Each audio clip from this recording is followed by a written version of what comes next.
The podcast, it's much bigger content to digest, but you learn so much more about a person. And this is where the magic happens. The world is changing to the point where we learn from other people's stories about our own existence, about our sort of career decisions. And that makes it more exciting to just be able to share this and have it, available wherever, whenever. Welcome back to another episode of Smarter Podcasting with me, your host, Niall Mackay, the podcast guy. I started my first podcast in 2019 just as a hobby for some fun because I absolutely loved podcasts. And then over the years, I decided to take the skills that I'd learned, and because I lost my job during the pandemic, to start my own business, 7 Million Bikes Podcasts, where we now work with over 50 podcasts across the world. We've helped produce way over 700 episodes. And we've helped many clients, like the one we're going to speak to today, get to the top of the Apple podcast charts, which is so exciting. I absolutely love podcasts and I love the difference that it makes. And so in this episode, we're going to talk about what it means to start a podcast from nothing, why you should start it, and how you can grow as a person, help grow your business, your brand, and even yourself through creating your own podcast. So I'm really excited today to talk to somebody that I actually first came across when he was a guest on a podcast that I was editing. And then a few months later, we got connected through that podcast, and I was really excited to start working with him. He's a creative designer, a best-selling author, and now the host of the amazingly successful podcast, Creativity for Sale, which takes its name from his best-selling book. My guest today is Radim Malinic. Radim, thank you so much for coming on Smarter Podcasting. In the introduction, you mentioned that you had to edit an interview I did with Naresh. And I remember at those times, before I actually had a proper practice at podcasting and actually understanding how the process really should work, I always felt sorry for the editors because I was just such a scattergun, just going, like having too much coffee, speaking about too many different things, never really sticking with one topic, So, this is a bit, but it was a great start, a great playground. So it was nice to be connected through Naresh and actually start my own journey into podcasting, which has been fun. It's funny you mention that because I do remember that episode. And I don't know if Naresh told you, but I did feedback to him. I was like, this guy goes off in every direction, trying to narrow it down to one thing. And that's something that you've obviously worked on as your own podcast. But before we get to that, why did you start your own podcast? So it was one of those ideas that I had in 2018 after publishing my second book. I listened to someone's podcast. They spoke nicely. And I was like, oh, that'd be nice to do that. I don't know how. And I remember opening QuickTime on my laptop and recording about 5 sentences. I listened back to it. I was like, no, it's not for me. I can't do this. But with the change in my publishing journey about going from more sort of visual books to more textbooks and kind of offering more advice and having sort of bigger and broader message about what I want to give back to the industry. Both books are released recently, Creativity for Sale and Mindful Creative, were about helping 21st century creatives to actually build their brands, establish their business, and also understand the highs and lows of creative lives and careers. So I had two sort of messages and I was like, okay, what would I like to actually hear in the world? Because you always hear these conversations where people go like, well, I was born, then I, did a couple of cartoons, then I did that, and then I was a creative director for Coca-Cola. I'm like, whoa, what happened in the middle? Like, what's the story in between? So that's why I started a podcast, which literally shows the stories of people, like how they go from their humble beginnings to the pinnacles of their success. And we talk really about the middle part because I'm a nosy person, One of the reasons why I started a podcast, because I want to know more about people. And I travel and speak at different festivals, conferences, events, do guest lectures at universities. And you have so many amazing conversations off the cuff with people that I always wish were recorded.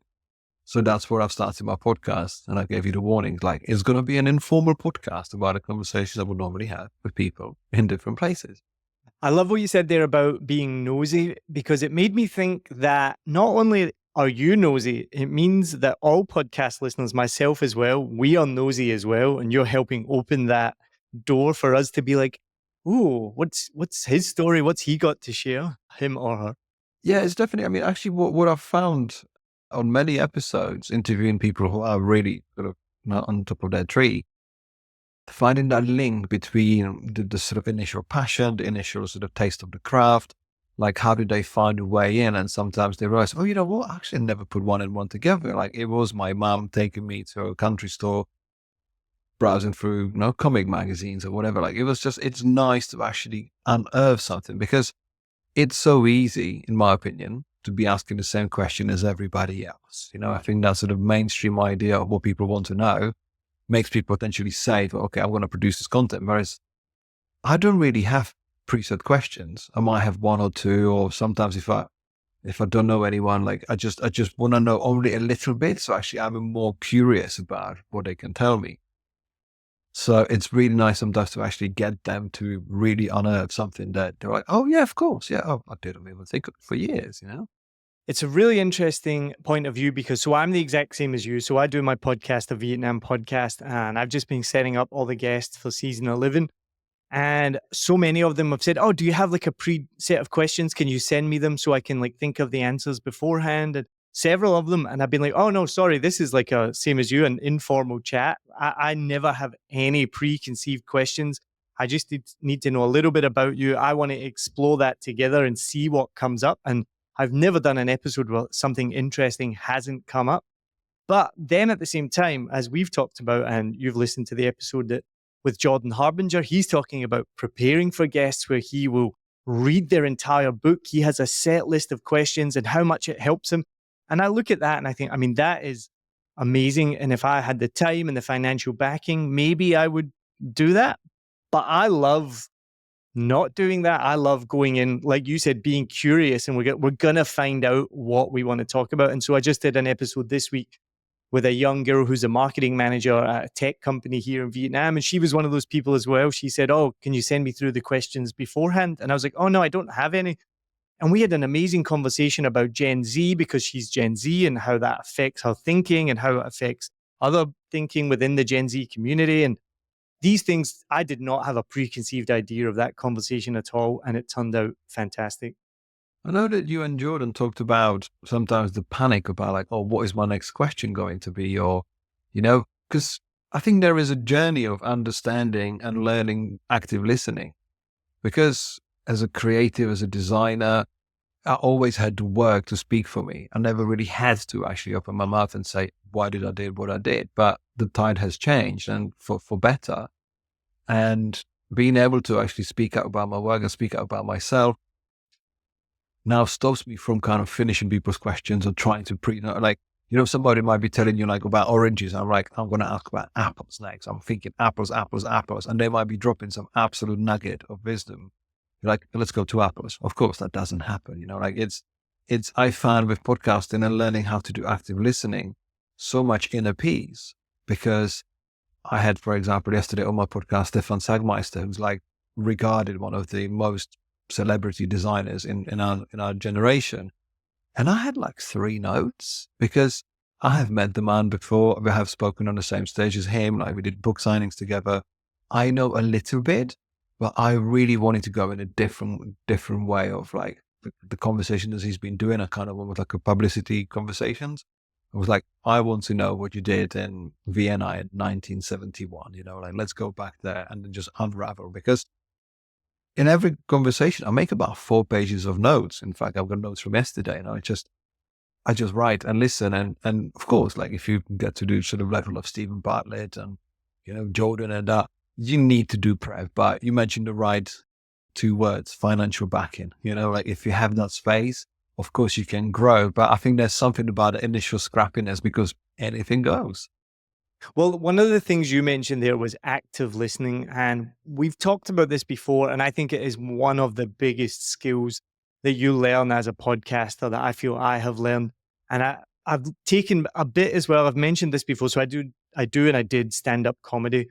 And it's funny, sometimes I would come off stage and I would say to my wife, how was that? How would that joke go? And I say, I remember this moment where my mouth is moving, and words are coming out and people are laughing.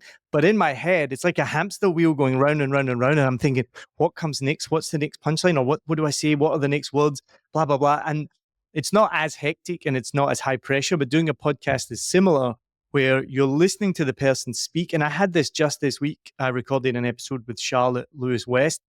And I did what I tell people not to do. I asked her 3 questions. I always advise people just to ask 1 question, but I kind of came out with 3 questions. And I said, right, we'll just answer all of them. And she answered the first and the second. And I said to her, and again, the magic of editing, you'll never see this on the podcast. I had to say to her, I've completely forgotten what was the 3rd question now. And so had she, and we had to kind of be like, what did I ask again? Because I really wanted to know the answer, and we kind of remembered what it was, and we continued, and all of that bit will be cut out. So you'll watch that episode and you'll think, oh my God, he's amazing. Hopefully anyway. But it is that active listening. It's a completely new skill to learn. So how do you think that you've progressed as a podcaster? What skills have you learned, including active listening, and how did you learn them? I like your story about the jokes and kind of wondering about what's happening next, because in my teenage years and early 20s, I was a DJ, and I was grossly unprepared. Like, I was so average in many different things I did in my kids sort of sports and stuff. I was always average. And I remember with DJing, I never really practiced. I never had time. I was busy in lectures and stuff. And I remember I would put a record on and then a 5-minute panic of what's going to be the next record. And literally that would be 5 hours, beer, records, beer, cigarettes. But you were listening to the room. You couldn't just go with a preset set because that would be predictable. So it was just actually being reactive puts you well on your toes. And I mean, I wasn't after the 4th beer. Of course I wasn't stressed, but it's yeah, okay, let's listen to the room and actually make the conversation different, actually go with the flow. And I think that unpredictability is part of the drive, is part of that sort of excitement, because if you were to reel off questions one by one that you prepared, it's not really a conversation, is it? It's so just boring. Yeah. So what have I learned? It's, I think, not panic about what the next record's going to be, what the next question's going to be, because I always felt at the beginning that you have to have a fluid conversation, that it needs to flow, because obviously in edit no one knows. I have managed. I mean, we did now 45 episodes I've recorded. I think there was only 1 or 2 when I was just tired. I couldn't really remember the question I just asked and stuff. So, but no one knows that. And I did that thing that is actually recommended, that I started my podcast mainly with people I know. So I didn't make an ass out of myself in front of, Obama or someone like that, So that was helpful. And I kind of learned from my mistakes as a guest. I wouldn't call it mistakes, but from my performance as a guest in the past, as a scattergun, I'm I'll slow down. I'll think. And it was you being very instrumental in actually tuning me into, the 1 question only. Don't ask 7 questions in one. Slow down. I've got friends who work in studios, so I could have music producers that speak slower. This is fine. So I actually had bits of advice from my friends. And the other day, my daughter put a podcast. I wasn't in the car, but she played it in a car. And I'm Daddy, you speak very slow. And I'm yes, it's got to be done. And usually I speak slow because I'm still thinking what I'm going to say next. That definitely helps as well, I think. 'Cause if I was to speak at my normal speed, the podcast would probably be about 5 minutes long or something like that. So how has having your own podcast helped you in your business endeavors or as a personality? We talk a lot about podcast helping brand authority and brand leadership. Would you say that it's made a difference to that? It's definitely helped me open doors that I didn't know existed. And I used to be, as I'm alluding to, I used to be what I used to call social media parasite. I used to hang on to other people's podcasts, hoping that I would get, publicity through someone else's established channels. And the way my career has progressed, it's when my messaging has changed, when it's easy to say when I'm doing something different, but I'm a designer first, author fourth. I create all of these businesses, but I write books, and not many people in my industry do it.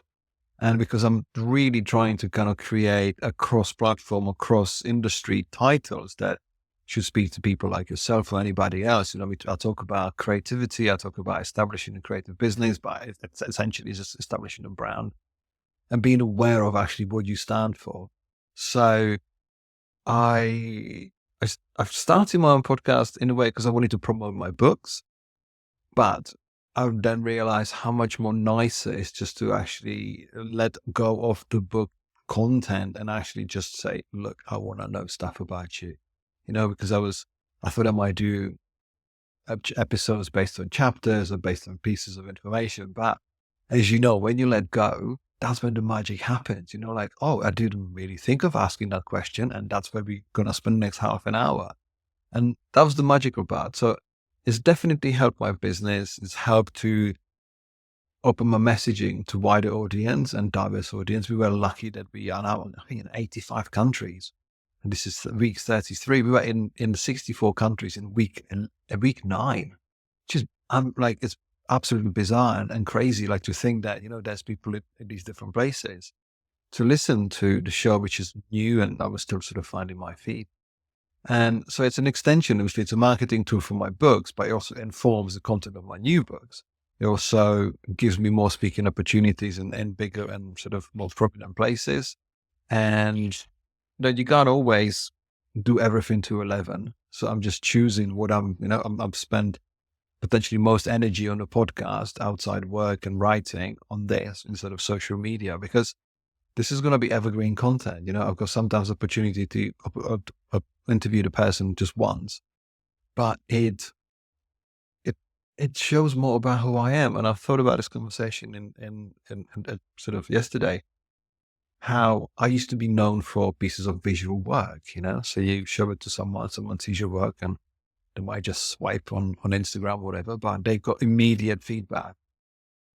Whereas with the podcast, it's much bigger content to digest, but you learn so much more about a person.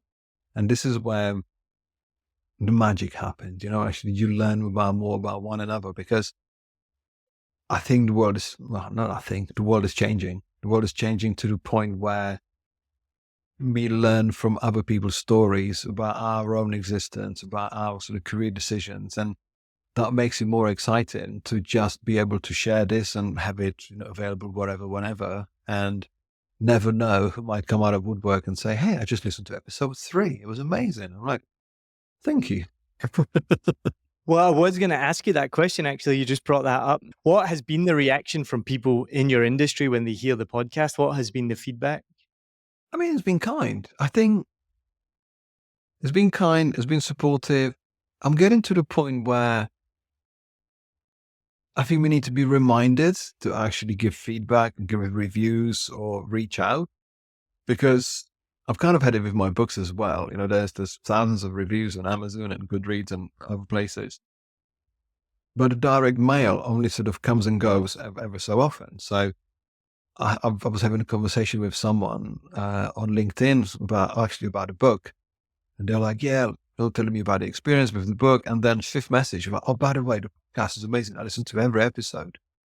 I'm thinking, could have told me straight away, well, actually that would be validation, because of course you're looking at ticker, okay, we get plays, we get downloads, we people share it sometimes. And I have to be very honest and realistic about how much other content is available. So I don't have a sort of raving fans in my inbox, after every episode. But it's those who get in touch that really resonate with the conversation, because we got quite strong through playthrough rate. Would you call it, like the completion rate? Engagement rate, I would call it. But same engagement thing, rate, that's the one. So we have quite strong engagement rates that people actually make time and effort to listen to most of the conversations, because I don't know how you ever find it, but I always find, like, after the halfway point, it gets really interesting. It gets more exciting, and it gets sort of people loosen a bit more. So yeah, I mean, it's been positive. It's been encouraging. And I think there's a development time, like you can't expect people to just love it because you just showed up. I think people need to find time and find those sort of connections through different episodes. So it's been definitely encouraging, for sure. There's quite a few things I'd love to comment on there. So one is, what you just mentioned about things get exciting in the last half an hour. So obviously we edit your podcast and we don't do editorial. So we edit it for quality, right? So removing filler words and gaps and mistakes, things like this. So we don't move any of the editorial. But with my own show, a Vietnam podcast, because I'm in the room recording it, so when I'm editing it or my team are editing it, not so much lately, but definitely in the beginning, I would nearly always cut the first 10 minutes because it would just be so boring. I mean, I remember it was the third ever episode I recorded, and me and this guy were just kind of finding our feet, we're chatting, and we ended up talking about the monsoon season in Saigon, right? Because it's so dramatic and it's so crazy. But then I realized I was like, well, just talking about the weather.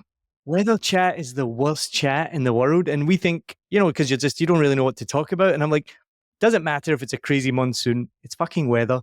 Cut that out. And so I cut that bit out. And even the episode I just recorded this week that I was talking about with that marketing manager, after the episode, she said, what did you think? In the beginning, we were a bit tense, right? And I was like, no, I already felt it. I will definitely be cutting out about the first 10 minutes because you feel it, especially you do a lot of online interviews when you're face to face with somebody, and both of those we were face to face. You feel it. You feel like this is not a flowing conversation, and so I think it's quite normal. And again, it's one of these things people don't see the magic of editing that you might actually cut out all that crap and leave it. So if you ever do feel that way with your podcast, then you can just let me know and we can cut it. But I've never noticed it specifically. I have started actually being a lot more active with the editorial side of of editing my podcast because what I seem to be doing, I'm doing the sort of the question sandwich. So I link to their answer, then I wander off to like a sort of semi-relevant place, and then I come to the next question. So because I've recorded so many episodes, I don't want to be murdering the same quote over and over again. So I have actually started taking myself out. Like most of my questions, I started condensing them a lot.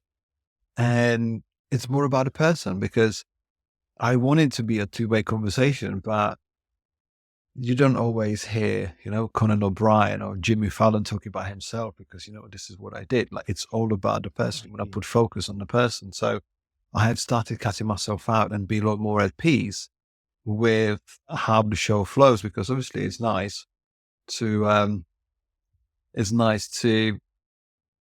have your message and your voice there, but actually it's now about a generosity to actually let people shine and talk about their stories. However, it can sometimes happen that even the most interesting people can be droning on about the most minute detail for 15 minutes, and you're like, I don't bump into people's questions. I let them finish and I carry on after they finished. And like someone actually came back and like linked back to one question 3 times with the most annoying detail. I'm like, you're going to go over by 15 minutes for sure, because I need an hour show. And this is cutting out halfway through. So now I'm even like editing in my head. And for example, if I don't do my intro, like I ask people like you do in TV, like, can we record the beginning again? So I've actually had people ask me, but it's about that sort of understanding and knowledge of the format. Having done it not a few times now, that I feel comfortable because I don't particularly care how good the show is in a way of external validation. This is what we recorded. This is what we've captured. We can take stuff out. We can't bring any more new in, but this is what goes out. Because if you look for perfection, if you look for an amazing guest or amazing like topic that will click, that happens every now and then, but it's just a snapshot. So when people say, was it good? Like, well, if you've done the best you can, no, you can do even better show next hour, but this is what we got captured and let's go with it because it just frees you up. Like, anything goes, we'll see what happens. And if it's terrible, actually, I've re-recorded 2 or 3 conversations, but they were worth re-recording for different reasons. I also wanted to pick up on, you talked about the numbers and the downloads and we look at it, something that I think everyone naturally does is when they have a podcast, they're going to look at the engagement rates. They're going to look at how many downloads they got. We all love numbers and data. Well, I think most people do. But what can't be measured by numbers and data is that feedback that you're talking about. That means so much more. Like you're talking about that person who sent you the message saying, oh, by the way, I listened to your podcast. When somebody in real life tells me they've listened to my podcast, it honestly might be one of the best feelings in the world. And on the weekend, I was out having drinks with my wife and her sister. And this guy came over and he's like, I'm sorry to interrupt you. He's like, you're Neil Mackay, right? From a Vietnam podcast. And I was like, yeah. And he's like, I just want to tell you, I love your podcast. Sorry for interrupting. I needed to come over and say hello. And he's like, thank you very much. I love it. And I was like, I'm getting goosebumps now just sharing that story. And it's happened less than 10 times in the 5 years I've been doing it. And I remember every time it's happened, and it is the best feeling. And that can't be quantified in the data and the stats. And it doesn't matter how many downloads you get, that moment is priceless. I understand the feeling. Sorry, I can associate with the feeling because obviously pre-podcast I've been publishing books, and sometimes I just find that sort of delayed contact. You know, I can be doing a talk or be at an event, and like at 11 o'clock, like someone who's been around all evening, like, hey, by the way, I've got 2 of your first books. I'm like, well, we could have been talking about this for hours, but it's the fact that people come to you and actually, yeah, make it known that that's what you've created. Because sometimes you can feel really secluded, like obviously recording this from my home. You know, I spent a long summer with my kids being bullied, with school off, and you don't always have that sort of personal contact with people. So it really helps to go out and see people and actually have them to tell you something more in person rather than they would say in the message. So yeah, it's very encouraging like that. And I can imagine podcasting is similar in writing in the way, like you just mentioned, you do it on your own most of the time. I mean, you do, I do. Obviously, interviewing a guest, not on your own, but you're at home. I'm at home right now.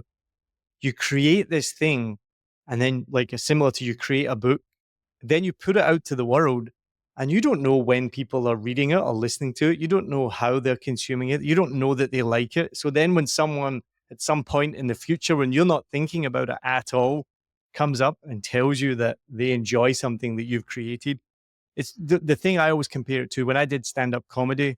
You tell a joke and you get an instant reaction. They either laugh or they don't. You know exactly if you've landed it properly. You get immediate feedback, and it's a totally different situation. So much high pressure, but completely different to creating a podcast, putting it out there, and then there's almost no feedback apart from all those numbers in the data.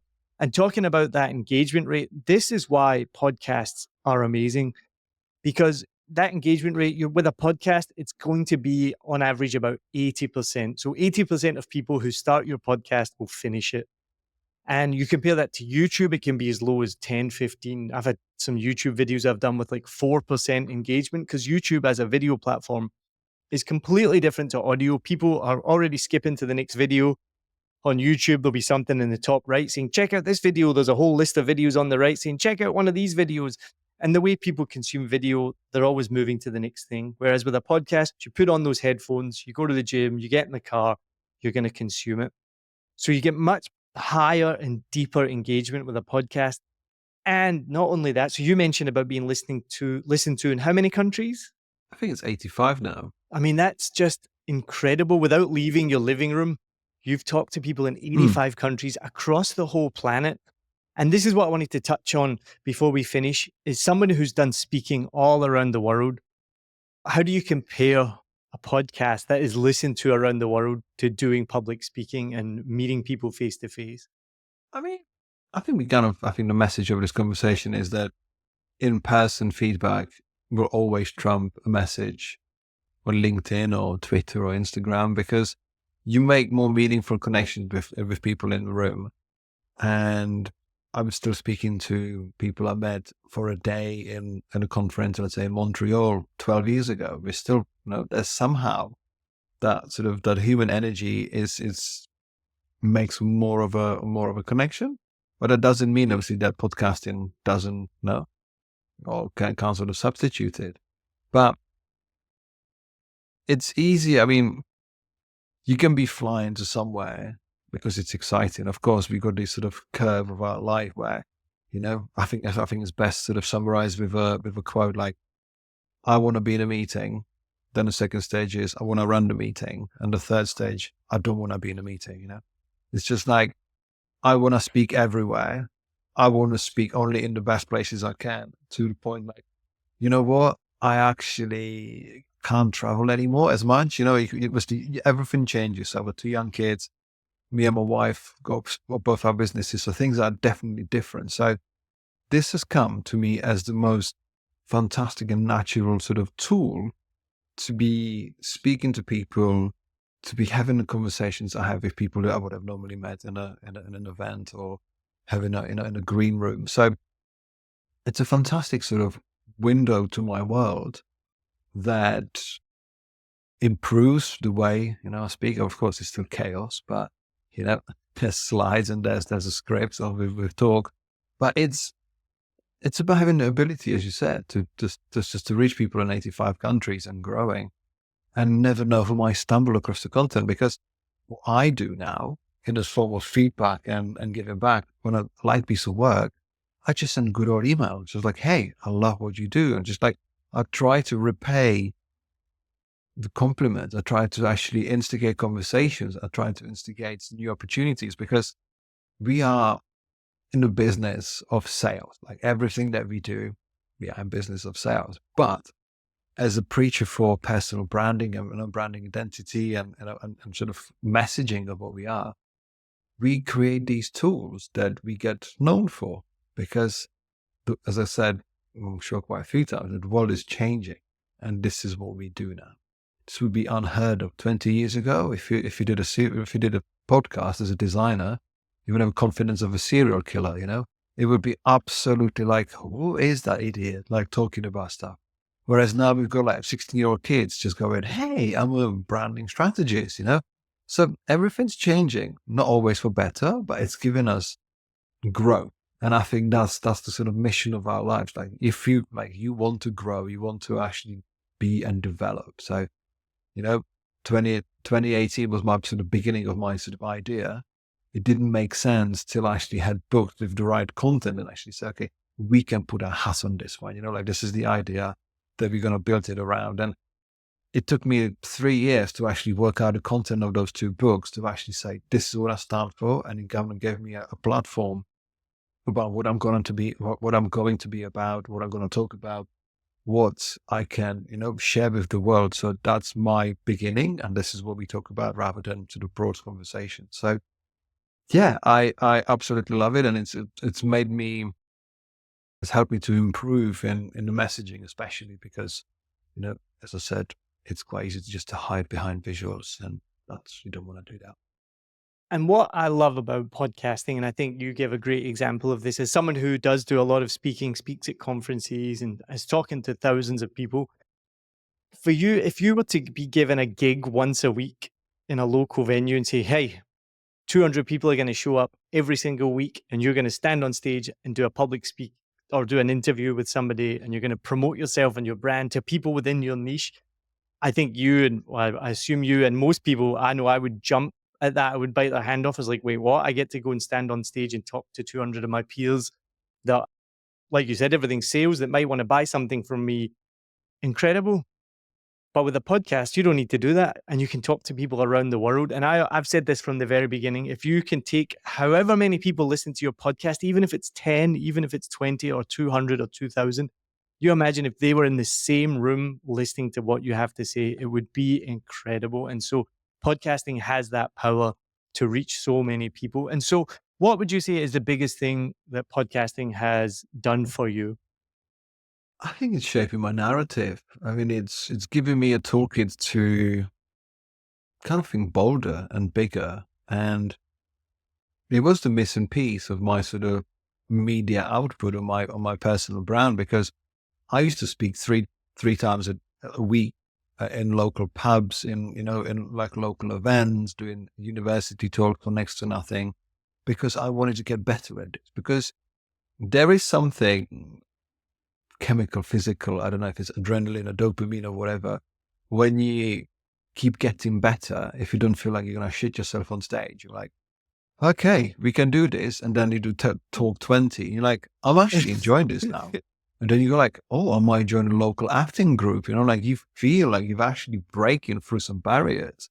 So with podcasting, it's just like, it's a beautiful, even just to find your way, just like being able to speak better, having different intonations, just like making it a bit more professional, because no one's really trained at this. We only having it, we only giving it a go. And that's the exciting part when it starts to make sense. So I'm thinking, obviously I've already started thinking about my guests, like what is my season 3 like? I'm contacting bigger and bolder names in the industry and kind of building my platform about, I would like to interview, regular people like known names and musicians and rock stars and that kind of stuff, because that's the ambition. Because if you don't have the ambition, then you're going to be just sort of plodding, which is fine. I'm actually saying, but I think was it Leo Burnett, the advertising guy, saying that if you aim for the stars, you might not get there, but you're not going to come up with a handful of mud either, because if you really try, then you got even halfway, it's not going to be mud, and there's going to be something close to it. And this is my ambition. I just find that beautiful accountability. The podcast has to be out on Monday and Thursday with a preview of the book. It gets done, because I'm juggling gazillions of other things. I got 4 or 5 different businesses, but there's a nice, with your workflow, obviously how we work together, how everything's automated.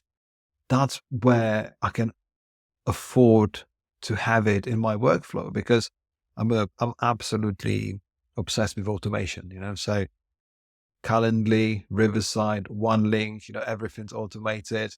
And so I think you and Jordan talked about sort of needing 8 hours to produce an episode. I think I do it in like an hour and a half altogether, So it's just like I can obviously, if it's financially back, we can give more time and grow it. But it's about how do you do the 80-20? How do you produce an hour conversation that can live for 2, 3, 4 years and not do the 80% of the work for you? So it's given me a lot so far. I'm enjoying it. I'm just about to start 2nd season, and it's been real good. And I think I'm at the right time, because it can be tempting to jump on a bandwagon, but I just had to feel like I've got the right message first before I can actually get out there.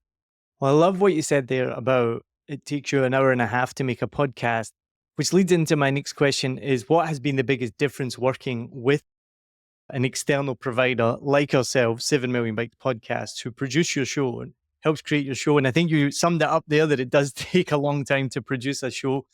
It helps save you time. But what else how has it benefited you working together with us? Because we've loved it. Thank you. I think one of the main benefits is obviously the consultancy. So at the beginning, obviously, you were very generous with your time and advice to say, this is what you want to do to actually set yourself. So that set you already apart with different producers. They were like, unless you pay me, I'm not going to tell you anything. I'm like, well, I'm going to go somewhere else, because I know how I work. I want to establish a connection, and then, if that's the right fit, let's do something. So for me, from a musical background, as a sort of average musician and average DJ, it's all about sound quality. You want the stuff to sound good, because I've tried to, when I do my research on some of my guests, and they've had podcasts around, and you're like, what the fuck did you record that? Because it sounds like you were in the middle of the ocean surrounded by a chapel. Like, why? Why did you do that? And it's just it's almost like criminal. Like, you cannot put stuff out there that sounds rubbish, because you want that richness. You want that studio sound, even though, we can't control things. And I think that was one of the things from starting a podcast. You cannot control the elements, but you can always try to at least, align them as much as possible. Because when I started my podcast, I couldn't speak for 3 months. I was so ill. We recorded episodes, and I just listened back just to feel like, okay, I was still ill. I couldn't even speak on this episode. But I'm like, you know what? Guess this book. Let's do it. It's just that sort of pushing through, and you guys can clean stuff up. You can help me with putting the right things. Just to save time. I'm a big believer.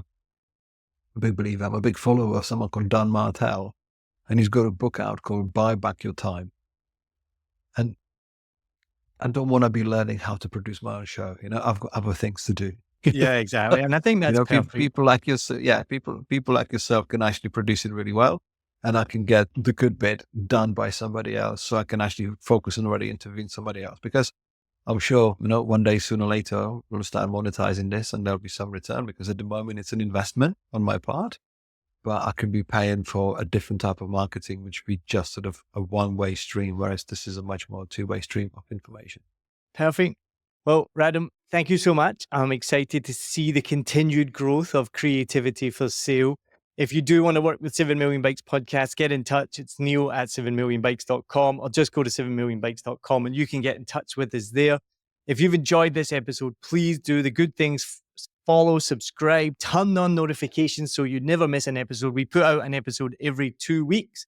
And the best thing that you can do for me is, if you've enjoyed this episode and you know other people who produce podcasts and you want to share this with them, please press the share button and send them the link, share it with them so that we can build this podcast together.